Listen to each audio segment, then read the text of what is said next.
Okay, this is a review Rant Random. This is the only time. This is not going to stay up in the background, I don't think. Not really. Yes, no. Yeah, okay.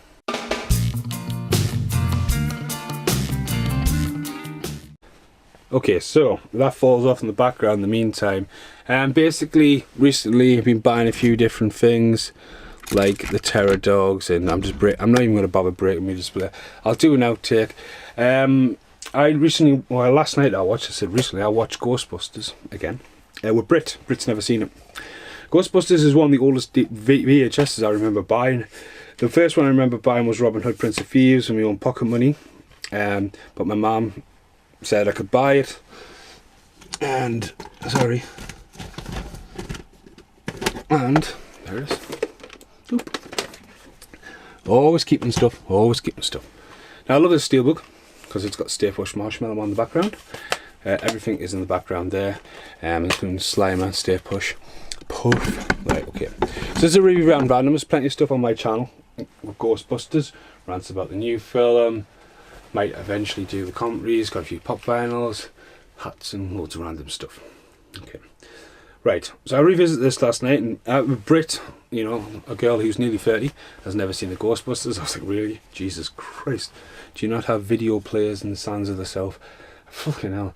But yeah, anyway, so we watched it. Not like Sluggy. Sluggy's never seen the Goonies and just fucking... I'm ranting on her.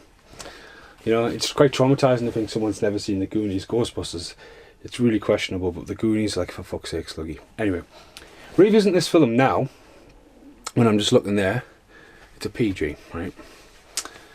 And Ghostbusters has an iconic following. They did 2 films, waited a couple of years, a long time actually, did the game. The game's brilliant, you ever play the game?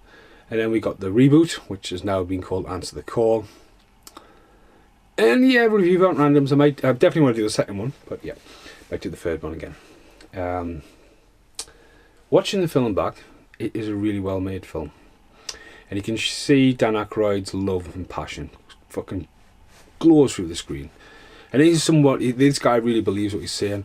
Yes, he's an actor, but he's a really good writer. But he also believes in all this stuff he's talking about. And that comes across the screen. And Bill Murray just looks like he couldn't care. But that also works for the character. Harold Ramis as well. He was just perfect for the cast as well as the writer.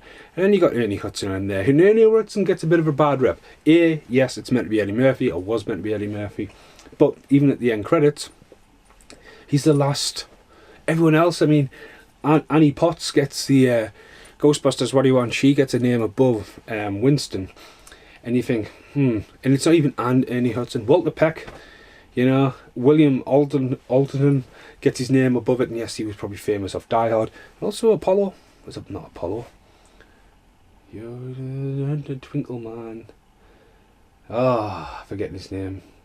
It begins with A. John McClane's mate. Anyway, he's in it. He's the guy in the jail cell. I was like, what's he doing there? Anyway, watching it back, you know, the soundtrack's really creepy. The film itself should not be a PG, man. Like, no way. I'm just going to have a quick look over here. Because I have other versions. Hi, I'm still here. Yeah. Okay, so basically, I've got 2 other versions of Ghostbusters, which aren't with the steelbooks, which I made this with. So the mastered in 4K, which is now obsolete, who you're going to call, it's PG.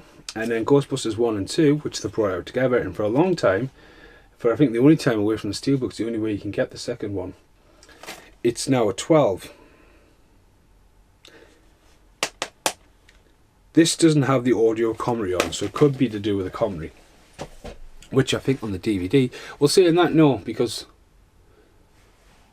the DVD is a PG, so God knows what's going on. But because Ghostbusters 2 is fucking terrifying. And that's what I'm talking about. He's a film, it's PG, right? First off, it's iconic, it's all in the reflexes. Bye. Anyway, it basically starts, you know, builds it up. There's a big scare at the start and a few good jokes, little subtle jokes as well. Venkman's a sex pest. That's established quite quickly. There's a lot of smoking. There's a lot of shits. I mean, there was a lot of swearing in this. Ass, kick, shits. I mean, Slimer. I mean, Slimer's quite scary. Stay Puft Marshmallow Man. Yes, he looks big and cuddly, but then he has that sinister look. It's like the fucking never ending story. Dragon. Look, dragon. That thing's sinister. It's not the whole... It's the sinister. Just something sinister about that. The terror dogs are absolutely terrifying.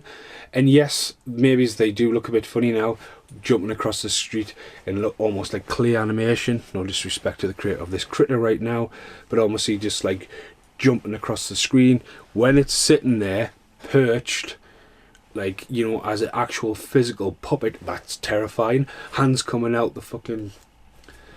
I'm just saying there, the hands coming out there and grabbing Sigourney Weaver right up between the crotches and everything, grabbing her. It's just like, whoa, you don't want to sit down. The fridge, everyone will go in the back in the fridge. Oh, there's a lot going on there for kids to watch. And yes, people want to go around, run around, like have a backpack. Who didn't want to put a trap down? But watching this back now, the film is very, very funny. There's a lot. When you talk about like films where you look at films now and they're trying to set loads of stuff up and it almost takes a whole film and they've got a planned trilogy, we're talking like Tom Cruise and The Mummy, like where they're like pretty much all like Fantastic Beasts 2 when they're trying to shove loads of stuff in knowing that they're going to do 3 or 4 films later. Ghostbusters didn't. Do you know what I mean? And they had to put so much into the start of this movie and get to a climax within a certain time period as well, you know. And it's a big budget movie. It's shot in the streets of New York. Some brilliant matte paintings in it. But what I'm saying is, like, you look back at Ghostbusters and you realise they go from just being students to being expelled to being like superstars within, what, 90 minutes? And it's done really well. The explanation, the chemistry, it works. You know, like the fire, they get the fire station quite quickly. They don't go too much about the proton packs, but you just got to go like the ramifications that they're having forward thinking. But you never feel like the film's trying to fast track you, and I think that's one of the nice little gems about it. There's some great practical effects. There's some groundbreaking overlays, what we will call overlays now. You know, the blue screen overlays. Some fantastic model work. Stay Puft Marshmallow Man miniature work as well. You know, taking on the old Godzilla thing and stomping around, and it's just really cool, you know. But even like the girl who flies from the sky and, you know, like all dressed up and like just looks like she's just jumped out the bath, and you think, wow, and then she opens them red eyes and you think, it's terrifying. I mean, probably the terrifying thing is Winston from the second one, the train station. We'll get to that in the next random review. But no, for watching Brit watch it, she laughed a lot. I think it's scary for a young film. It's definitely too scary for PG now. You know, definitely too scary. But you know, it's well made, iconic. It's just a shame the franchise got left so well. I mean, the marketing rights alone, you know, like the merchandise, the t-shirts. I mean, how many t-shirts have I got of random stuff years later, you know, the 30 years later. God, it's coming up 40 years. Wow, it will be. It's almost a 40-year-old movie. Jesus. But it's a brilliant movie. It still is. It still is. And there's loads of stuff going on there. Even when I'm watching it now and you notice stuff in the background, like even the bit where he's having the argument with Walter Peck and he's being very, very cut harsh, and you look and Annie Potts' head's just sticking out the side and you go, well, what's she doing? You know, and even like the montage and Larry King's involved, and just, it was a great, great movie. So yeah, I think that's me rant over, actually. Big fan of Ghostbusters. If you've never seen it, watch it, but I definitely think it should be definitely a fucking 12. Okay, just quickly, Ghostbusters video. It's all on there. Obviously, everything's out of line because I pulled the steelbook out the other night. Stay Puft Marshmallow Man's always creeping around the corner, which I find that even more eerie. But yeah, if you definitely haven't seen it, definitely check it out. I've been Steve Mason. Thanks for watching. Goodbye for now.